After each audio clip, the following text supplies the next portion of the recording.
Are there really cultural differences when it comes to public relations, communications, and marketing in China? Go! Hello, my name's Dan Gold. Welcome to Fuse from PRCA. This episode is a little longer in format because, well, frankly, I just couldn't stop asking questions.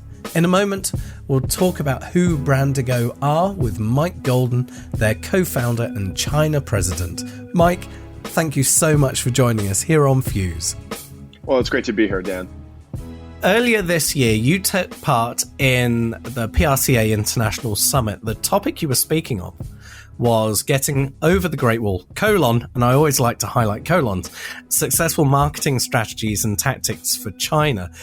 For perspective, you are speaking to us today from China. For anyone who doesn't know, just tell us about Brandigo, what the organization is and how it came about. Sure. It's great to be here again. I'm here in China, in Shanghai. I'm at home at the moment, but we are in the office normally for the last year. Brandigo is an agency that I co-founded 16 years ago, and I've been in China for almost 20 years. So we're a full-service marketing communications agency. We have about half B2B clients, and the other half are consumer clients. People like Costco is one of our major clients. And then we also work with large industrial and chemical corporations like Henkel and Chemours and people like that. So we have a pretty varied industry focus.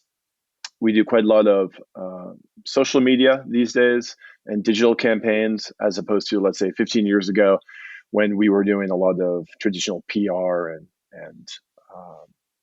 press conferences and things like that. It started when my wife-to-be said, "Hey, why don't you start a communications agency? That would be great." And I said, "I don't know anything about that." And she said, "That hasn't stopped you yet, so just go for it." And I did. And I was just finishing up one kind of quasi-failed venture. And as part of that, I put out one ad for our brand new company, and I had one phone call, and that was from Hooters. And Hooters, if you don't know, is, for some of the listeners may not know, I guess American-based restaurant that's known for its servers to be kind of scantily clad. And they decided to enter China. They called us and decided to choose an agency that had no background, no history, and no clients. And we became their agency of record, opened their first store in China, did all kinds of advertising on campuses, which I think now is a little bit iffy, and had this very funny way to start the business. And now we work for all these multinational corporations.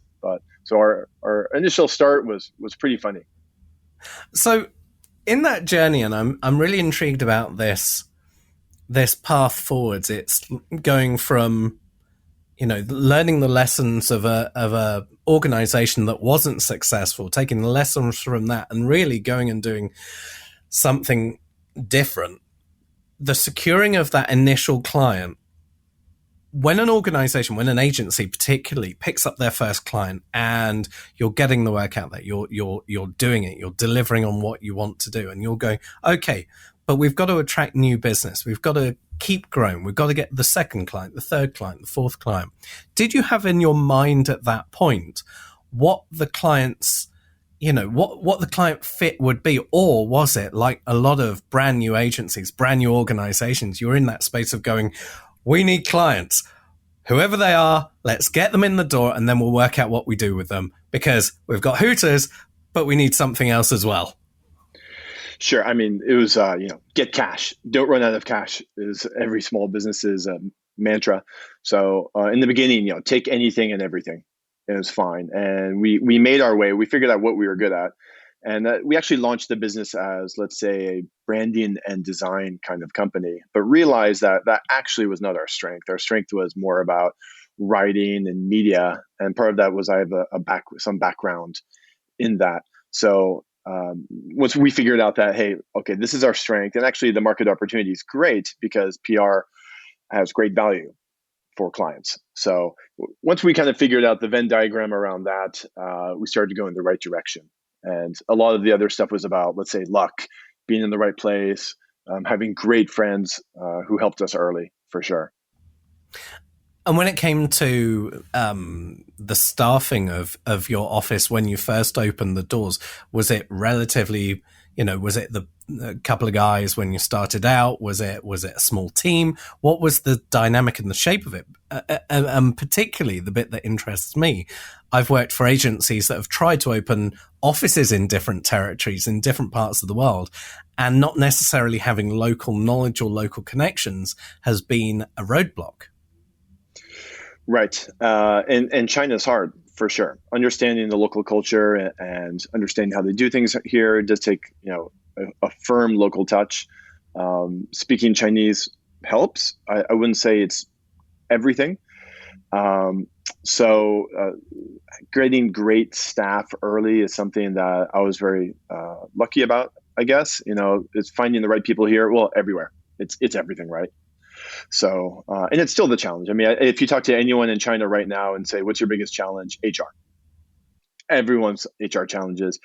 So getting people is okay. I think the trick then and now is keeping the people because retention is just a constant pain, especially in China. It feels that people look over there and the grass is greener and let's go over there.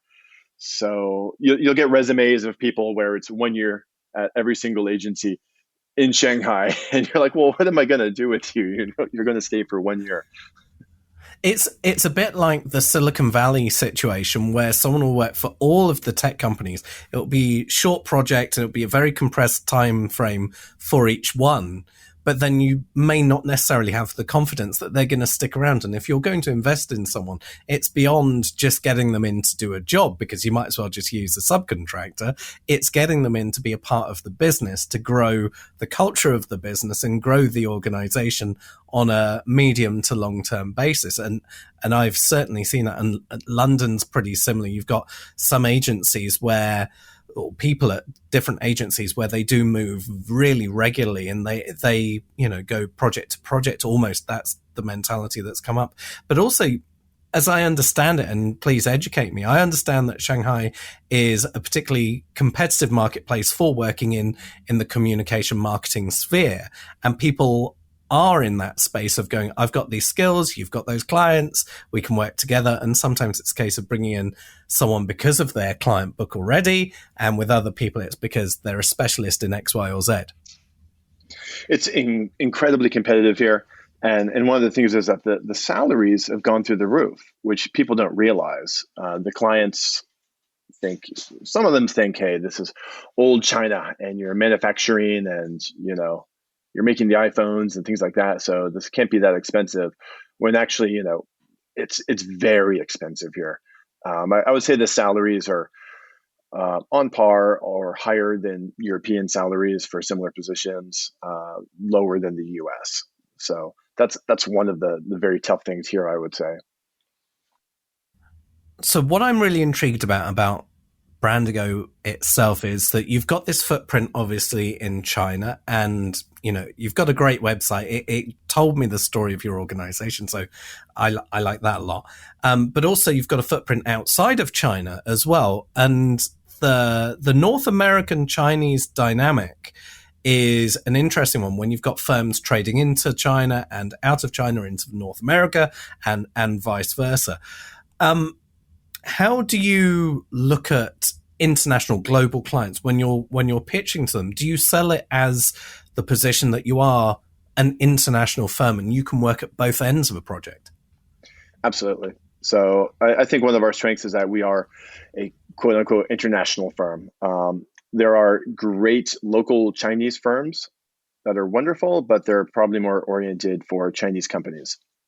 So as such, we typically work with multinationals. Our office in Boston is amazing, and when we're working on projects together, it's really a global attack on it. It's really a fantastic time. So China itself, explain to me, because my the company for whom I work, we travel forwards and backwards to Shanghai, and we do projects here and there. But from my perspective, and my understanding isn't to the scale of what my colleagues does or what they do.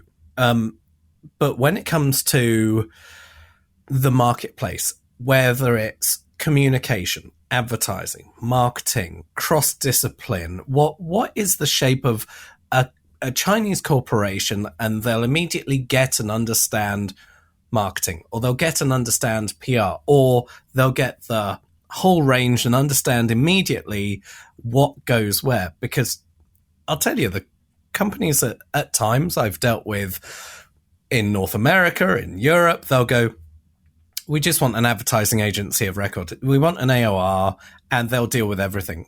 But they don't have the PR skills, or they don't have the marketing skills. So what is the ask from, let's say, more national Chinese companies rather than the internationals?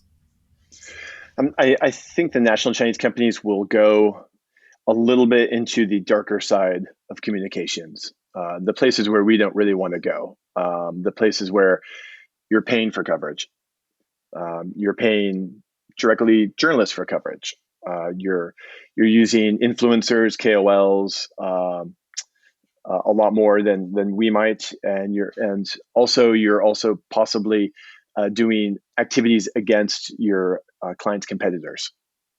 So there are very dark things going on here. It is a web of intrigue sometimes.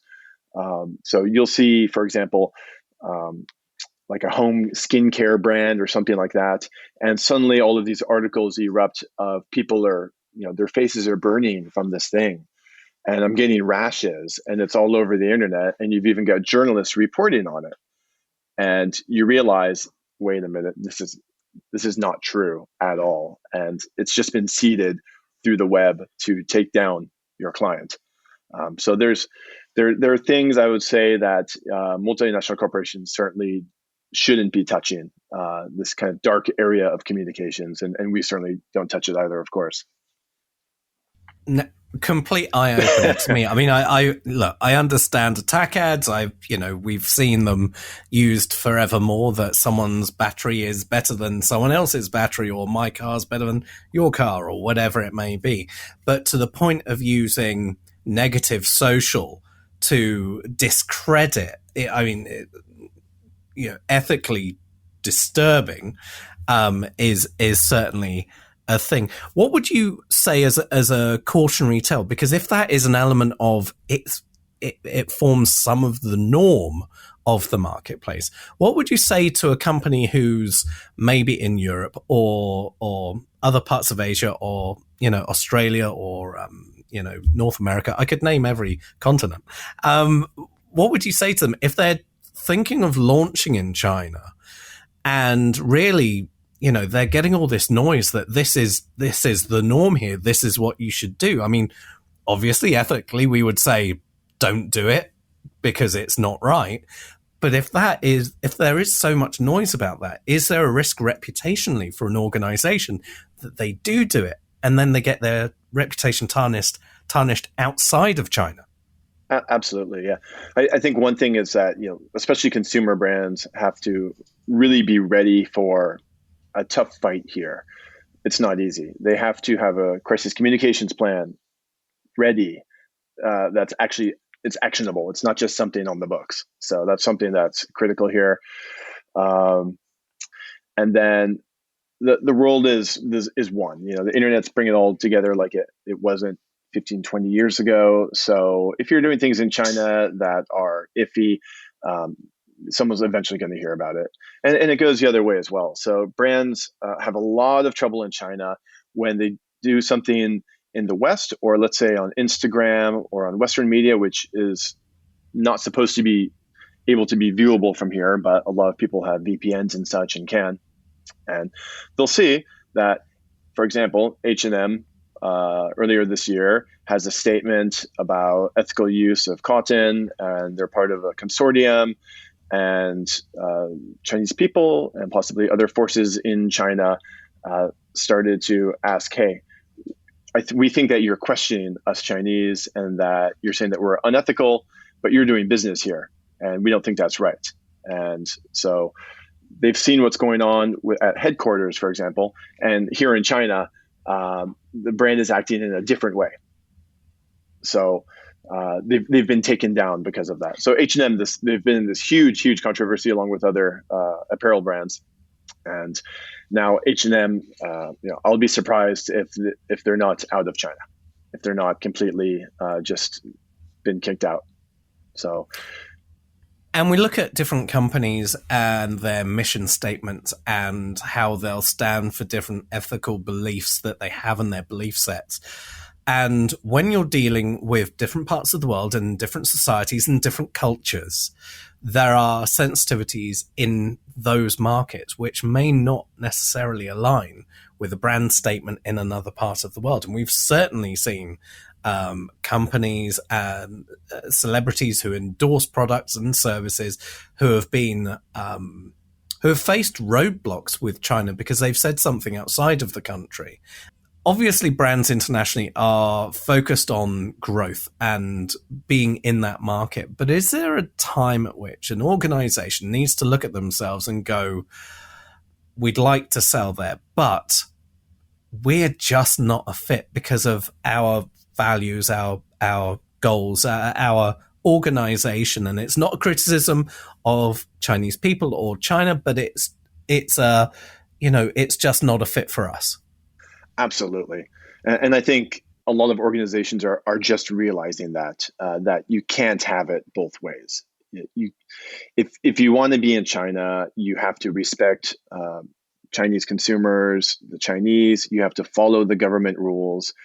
If you want to have some type of thing like LinkedIn, then you're going to have that, which works here. You're going to have your servers here. And the government theoretically probably has access to those. So you have to give up data protection, and you have to be ready for little crises to erupt anytime. Like you mentioned earlier, one day you can destroy your reputation and be kicked out and have millions of people just destroying you on social media. So I think a lot of companies, up till now, they could kind of get away with it. They could have their ethical statements that are, on their websites and that they're talking about in the U.S. or in the West, and then here in China, just sell, no matter what, just sell and do whatever the Chinese want. But now, like you mentioned, the Chinese can see, hey, this guy he said something on Instagram or on Facebook, and I don't like that. I think he's saying something anti-Chinese. And then boom, you're gone. Your reputation's destroyed. So I think companies really have to ask themselves, if you are really the ethical, sustainability and all this stuff, and you think that maybe it's not the right match for you here, then maybe you shouldn't be here. And then, hey, that huge middle class, that massive profit that you'll make here, what's your trade-off?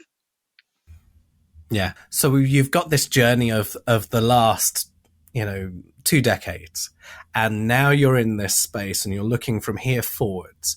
What is the future of marketing communication, do you think, for your organization in terms of your clients and that evolution going from traditional comms and press conferences and the media relations side to more digital and social, and that next step?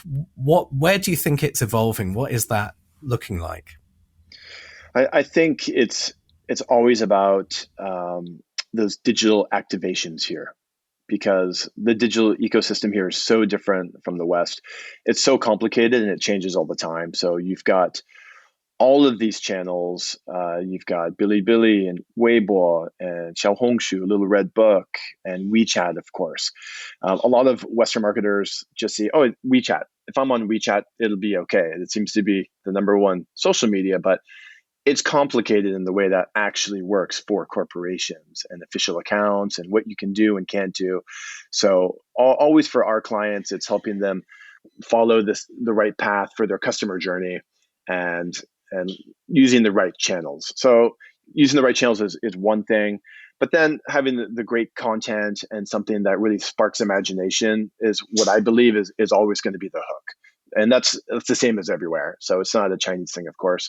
It's bringing great communication ideas and creativity to the process. And I think that's something that won't change, but especially with our B2B customers, it's something that they realize that they actually have to be doing in order to get traction here, and not just kind of putting out press releases and following the corporate communications playbook, let's say.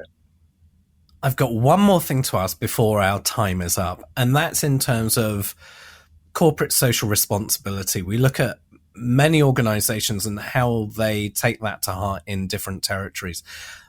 I don't even know what the marketplace would be like in terms of how important is it seen as a device for communication and an organization being a good actor in China. Is it an important thing, or is it a case of, leave social programs to the government, don't interfere? What is it like? I think CSR is starting to take hold here. Certainly multinationals are doing a lot of CSR activities, and people like them, actually. Sustainability as a selling point or a key value proposition for a brand is still weak here. So a lot of our clients will come in and say, one of our key points is sustainability. How do we sell that? And we're like, well, it's not quite there yet. It's starting. So, and I think that direction, obviously, it's the right one. And I think the local Chinese brands, especially the larger players, are starting to follow that as well. And the middle class, especially here as they're gaining more wealth and seeing, hey, actually we have an impact on the environment and on social, is starting to see that message. So, hopefully that'll just keep growing. Mike, I feel like I've learned a lot in the 20 short minutes that we've had together, and I would like to reconnect at another point. But in the meantime, I'd like to give people the opportunity to find out more about you and your organization. Where could they find that information? Great. Thanks, Dan. They can come and visit us at www.brandigo.com or drop me a line at mgolden@brandigo.com. And also you can dig me up on LinkedIn and harass me there as well. That's also fine. So if you look up Mike Golden, Brandigo. Mike, it's a real pleasure to have had you here today. Cheers. Thanks, Dan. Thank you for listening. Please share, like, and comment wherever you discovered this episode, and do subscribe. It's free after all.